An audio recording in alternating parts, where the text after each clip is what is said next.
नमस्कार। लोकसभा चुनाव के नए आंकड़ों के साथ स्वागत है और आज बात करेंगे बिहार की 40 लोकसभा सीटों पर सियासी हलचल बढ़ चुकी है और बिहार को लेकर इस बार क्या कुछ आंकड़ा होगा, क्योंकि काफी कुछ बदलाव अब बिहार में देखने को मिला है।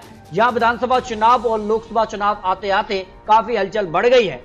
यहाँ नीतीश कुमार का गठबंधन भारतीय जनता पार्टी का लोकसभा चुनाव में था, तब क्या कुछ आंकड़ा था और आज अब नीतीश कुमार या आरजेडी कांग्रेस के साथ सरकार में आ चुके हैं। तो बिहार की 40 लोकसभा सीटों पर सबसे सटीक और महत्वपूर्ण विश्लेषण और उस हिसाब से क्या आंकड़ा बन सकता है। माना जा रहा है कि बिहार में एनडीए गठबंधन को इस बार कुछ सीटों का नुकसान दिखाई दे रहा है, जबकि यहां पर बात की जाए तो जो महागठबंधन बना है उसका कितना फायदा यहां पर इंडिया गठबंधन को होगा लोकसभा चुनाव के लिए। बिहार की 40 लोकसभा सीटें भी महत्वपूर्ण मानी जा रही हैं और बिहार में जो सियासी हलचल बढ़ी है उसको लेकर अब भारतीय जनता पार्टी ने भी नई रणनीति बनाई है। उसके तहत यहाँ पर नए गठबंधन को तैयार किया जा रहा है। तो बिहार को लेकर क्या आंकड़ा होगा, सीट शेयरिंग को लेकर क्या आंकड़ा है, क्योंकि जातीय जनगणना भी अब बिहार को लेकर नया मुद्दा बना हुआ है और इस हिसाब से बिहार में क्या कुछ आंकड़ा बनेगा।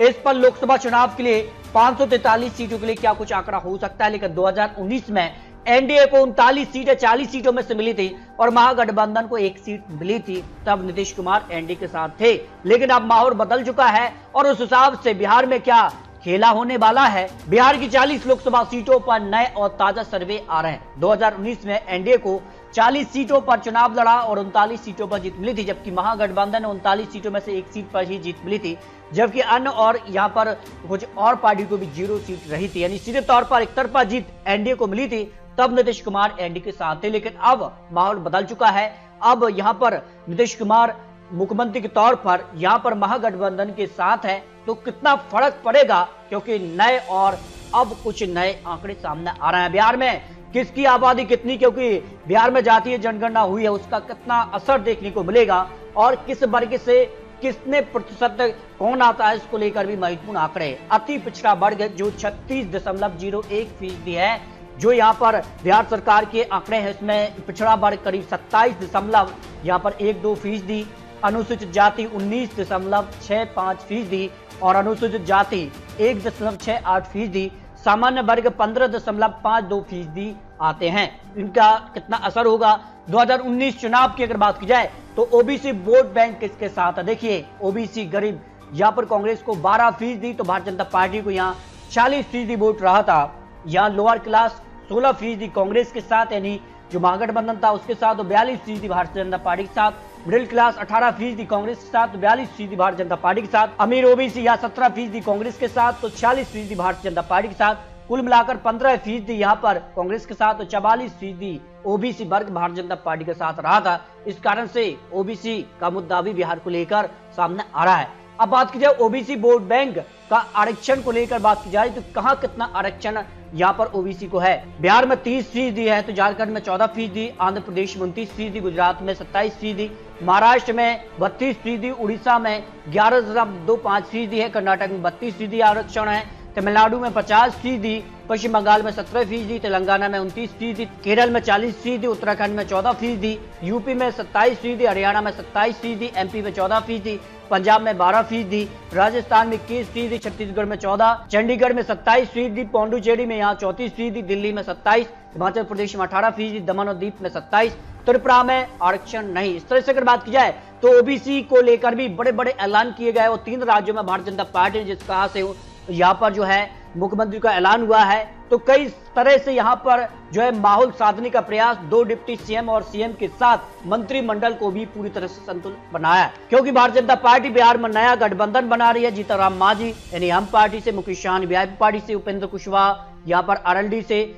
पशुपति चिराग पासवान से, एलजेपी से। इस तरह से अगर बात की जाए तो जो गठबंधन बना है भारतीय जनता पार्टी का एनडीए में, उसमें अगर सीटों की बात की जाए तो भारतीय जनता पार्टी करीब 30 सीटों पर चुनाव लड़ सकती है 40 सीटों के लिए।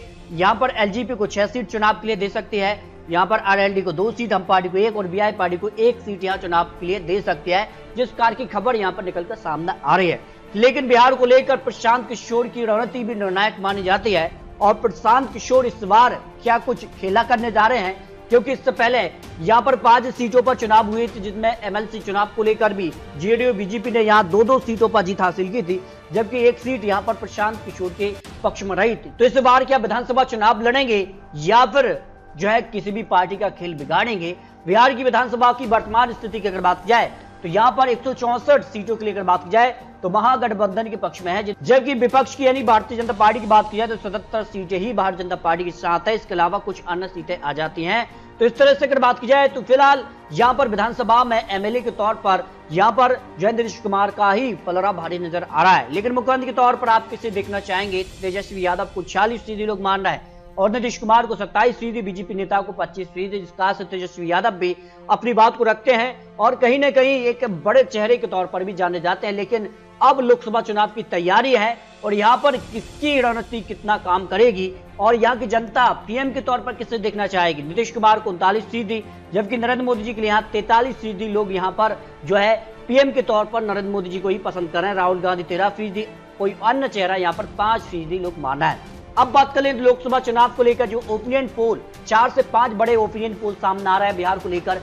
40 सीटें बिहार से आती हैं और यहाँ पर एनडीए को जबरदस्त नुकसान दिखाई दे रहा है। 16 से 18 सीट और महागठबंधन को 21 से 23 सीट और अन्य के पक्ष में 0 से 2 सीट की संभावना दिखाई दे रही है।